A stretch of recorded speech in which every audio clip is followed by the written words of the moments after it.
तो नमस्कार दर्शक बंधु बर्बाद करुच्ची लगाना वर्षा। तो चलतु डिटेल सहित जाना राज्य सरकार तरफ कौन नोटिस आसी ना नदी रे नहीं बन्या कष्ट बढ़ जाऊँगी लगाना वर्षा। क्या घर उबुटुबु तो क्या फसल बर्बाद हो जाइए। नदी रे नहीं कि बन्या कष्ट बढ़ाऊँगी लगाना वर्षा।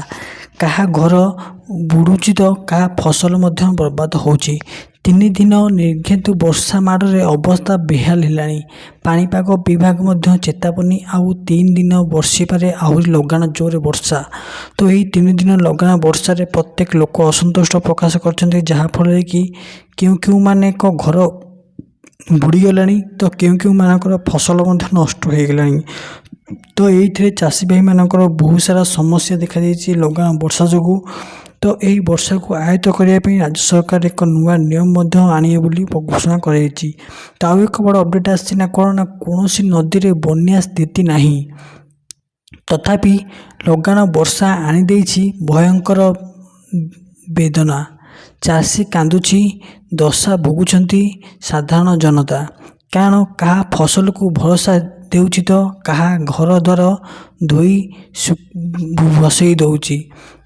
आज को 2 ରୁ 3 दिन है जलबंदी जीवन भितर दुर्दशा भोगुंट लोके। सुवर्णपुर भद्रक ढेंकानाल बालेश्वर जलमग्न अवस्था रही चित्र सामना को आसी। ताहारी भितर पाणीपाग विभाग चेतावनी देछि आहुरी आसंता काली प्रबल अति प्रबल वर्षा जोर लगी रही पारे। तो यही 2 ରୁ 3 दिन वर्षा जोर लगी रहा जो चाषी भाई मान फसल कर तो फसल नष्ट हम। ता सहित जो मान तलमुड़िया घर अच्छी से घर द्वारा पानी पशा आशंका रही जहाँफल कि अनेक लोक असंतुष्ट प्रकाश कर। तो यह फल आउ एक बड़ अपडेट आसी आखि को निद नहीं कि पेट को दाना नहीं। रोषे कथा छाड़तु रही जगह भी आउ नहीं। कारण घरे पानी बाहर पानी केउठी आंठुए तो आउ केउठी लहड़ी भांगुची यही जलमग्न पानी। जहाँकू कि एबे ढेंकानाल कामाख्यानगर सहित सहर चित्र ये देखाउछि।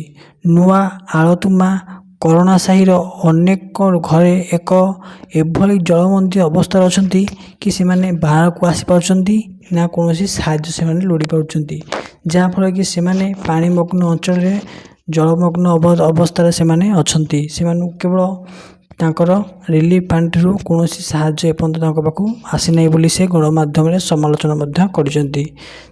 आउ गोटे अपडेट आसना कौन ना सोफा हो कि डाइनिंग टेबुल हो फ्रिज हो कि बासन कोसन हो बढ़ुची पानी रे अटक और आठगड़ पौरांचल अवस्था तो आहुरी सांघातिक अच्छी। लगाना वर्षा माड़े जल निष्कासन हो पारना। ता सहित 9 नंबर वार्डवासी कांदे मंद होउचंती जहाँद्वारा कि लगाना वर्षा रे ढेंकानाल सहर अवस्था भी बेहाल होइछि। हाट रोड स्थित संध्या महाविद्यालय क्लासरूम रु थरे भल कर थरे उठिए को नियंती सुप्रीम स्कूल भय सृष्टि करिछि। पिलाए आसी एकाठी पाठ पढ़िबे कौन क्लासरूम भितर मोटर साहाय्य वर्षा पानी निष्कासन करी कर्मचारी हालिया हो गलांती।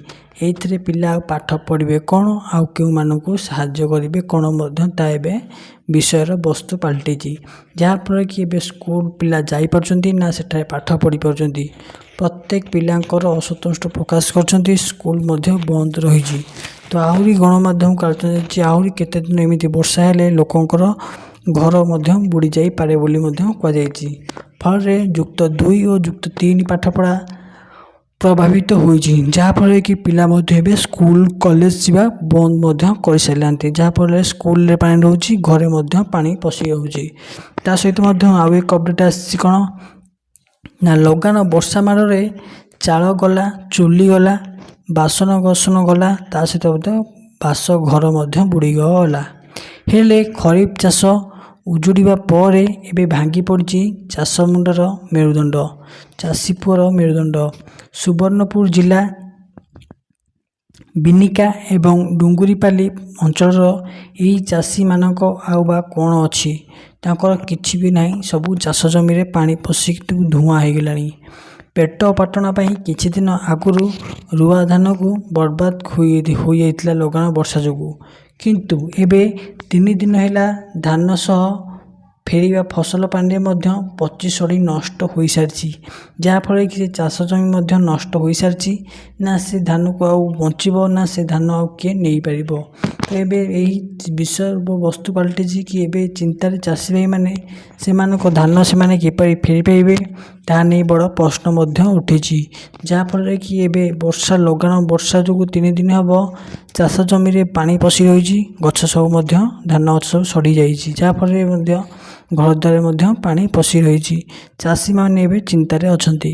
ତ ବାଲେଶ୍ୱର ସୋର ଅଞ୍ଚଳର ଏହି ଚାଷୀମାନେ ଦାନା ପାଣି ଆଶାରେ କେତେ ଖର୍ଚ୍ଚାନ୍ତ ହୋଇ ବିହନ ସଂଗ୍ରହ କରି ତଳି ପକାଇଥିଲେ। ଯାହାଫଳରେ କି ଏବେ କିନ୍ତୁ ଭସାଇ ନେଲା ଲଗାଣ ବର୍ଷା। ଜିଲ୍ଲାର ଖଇରା, ସିମୁଳିଆ ଆଦି ବ୍ଲକର ବି ବହୁ ଅଞ୍ଚଳର ଚାଷୀ ଜମିରେ ଲହଡ଼ି ଭାଙ୍ଗୁଛି ବର୍ଷା ଜଳ ପାଣି। ନଷ୍ଟ ହୋଇଯାଇଛି ଧାନ ତଳି। ଯାହାଫଳରେ କି ଲୋକ ମଧ୍ୟ ଅସନ୍ତୁଷ୍ଟ ପ୍ରକାଶ କରିଛନ୍ତି। ଯାହାଫଳରେ ସେହିଭଳି କାଶବଂଶ ଏବଂ ରାମେଶ୍ୱର ନଦୀରେ ଧୀରେ ଧୀରେ ପାଣି କମୁଥିବା ବି ଚାଷୀମାନଙ୍କ ଦୁର୍ଦ୍ଦଶା ବଢ଼ିଯାଇଛି। ହିତାଧିକାରୀଙ୍କର କେତେ ଲସ୍ ହେଉଛି ଏହା ବହୁତ ଶୀଘ୍ର ଗଭର୍ଣ୍ଣମେଣ୍ଟ ତରଫରୁ ଏହା ତାଲିକା ବାହାରିବ। ଯାହାଫଳରେ ଗଭର୍ଣ୍ଣମେଣ୍ଟ ସେମାନଙ୍କୁ କୌଣସି ନା କୌଣସି ସାହାଯ୍ୟ କରିବ। ଶତାଧିକ ହେକ୍ଟର ଚାଷ ଜମି 4 ଫୁଟର ପାଣି ଭିତରେ ବୁଡ଼ି ଯାଇଛି। ଯାହାଫଳରେ କି ଚାଷୀ ଭାଇମାନେ ମଧ୍ୟ ଏବେ କ'ଣ ଖାଇବେ, କ'ଣ ପିନ୍ଧିବା ପାଇଁ ମଧ୍ୟ ଏବେ ପ୍ରଶ୍ନ ଉଠାଇଲାନ୍ତି। ପାଣିପାଗ ବିଭାଗର ପୂର୍ବାନୁମାନ କରାଯାଇ ରାଜ୍ୟରେ ଆସନ୍ତା 3 ରୁ 4 ଦିନ ପ୍ରବଳରୁ ଅତି ପ୍ରବଳ ବର୍ଷାର ସମ୍ଭାବନା ଅଛି। ଆସନ୍ତାକାଲି ସକାଳ ଯାଏଁ ପଶ୍ଚିମ ଏବଂ ଦକ୍ଷିଣ ଓଡ଼ିଶାର 10ଟି ଜିଲ୍ଲାକୁ ଛାଡ଼ି ବଳକା ଜିଲ୍ଲାରେ ବର୍ଷାର ପୂର୍ବାନୁମାନ କରୁଛି ପାଣିପାଗ ବିଭାଗ। ବିଶେଷ କରି ଝାରସୁଗୁଡ଼ା, ସୁନ୍ଦରଗଡ଼ ଏବଂ କେନ୍ଦୁଝରରେ ପ୍ରବଳରୁ ଅତି ପ୍ରବଳ ଜୋରରେ ବର୍ଷା ହେବାର ଆଶଙ୍କା ଅଛି। ତ ଏହି ଆଶଙ୍କାକୁ ଦୂର କରିବା ପାଇଁ ପାଣିପାଗ ବିଭାଗ ସମସ୍ତଙ୍କୁ ନୋଟିସ୍ ଜାରି କରିଛି କି ଏହି ବର୍ଷା ପାଗରେ କୌଣସି ବ୍ୟକ୍ତି ବା ଗାଈ ଗୋରୁକୁ ବାହାରକୁ ବାହାର କରନ୍ତୁ ନାହିଁ।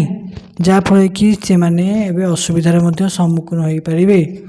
ତ ପ୍ରବଳ ବର୍ଷା ଯୋଗୁଁ ଏହି 3 ଜିଲ୍ଲାରେ ୟେଲୋ ୱାର୍ଣ୍ଣିଂ ମଧ୍ୟ ଦିଆସରିଛି ଏବଂ ଅନ୍ୟ 17 ଜିଲ୍ଲାକୁ ଜାରି କରାଯାଇଛି ରେଡ୍ ୱାର୍ଣ୍ଣିଂ।